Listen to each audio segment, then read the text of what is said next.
സുൽത്താൻ നാടിന്റെ പ്രിയപ്പെട്ട ഭരണാധികാരി സുൽത്താൻ ഖാബൂസ് ബിൻ സയീദ് ഓർമ്മയായിട്ട് 6 വർഷം തികയുകയാണ്. അറബ് ലോകത്ത് ഏറ്റവും അധികകാലം രാഷ്ട്രനായകത്വം വഹിച്ച ഭരണാധികാരിയായ അദ്ദേഹത്തിന്റെ വേർപാട് 79-ാം വയസ്സിലായിരുന്നു. ഒമാന്റെ പുരോഗതിയിലേക്കുള്ള വഴി തെളിച്ച സുൽത്താൻ ഖാബൂസ് ആധുനിക ഒമാന്റെ രാജശില്പിയും അറബ് മേഖലയിലെ സമാധാന സന്ദേശവാഹകനുമായിരുന്നു.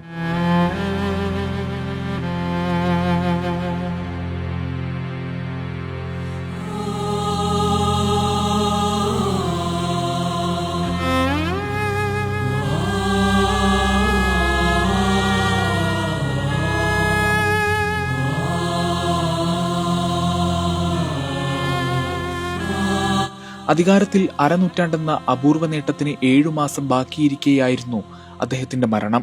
സുൽത്താൻ സയ്യിദ് ബിൻ തൈമൂറിന്റെയും ഷെയ്ഖ് മസൂൺ അൽ മഷാനിയുടെയും ഏകമകനായി 1940 നവംബർ 18-ന് സലാലയിലാണ് സുൽത്താൻ ഖാബൂസ് ജനിച്ചത്.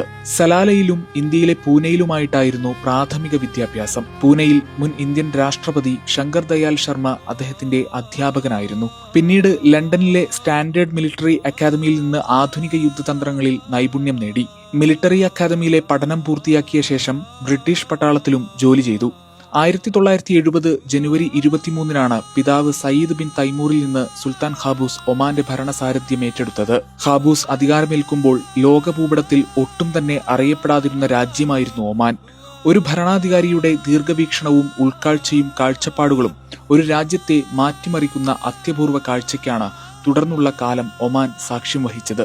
മറ്റുള്ള അറബ് രാജ്യങ്ങളെപ്പോലെ എണ്ണയാൽ സമൃദ്ധമല്ലെങ്കിലും വികസനത്തിന്റെയും വളർച്ചയുടെയും സ്ഥിരതയുടെയും സമാധാനത്തിന്റെയും സുരക്ഷയുടെയും കാര്യത്തിൽ ഒമാനെ ലോകരാഷ്ട്രങ്ങളുടെ മുൻനിരയിലേക്ക് നയിക്കാൻ അദ്ദേഹത്തിന് സാധിച്ചു.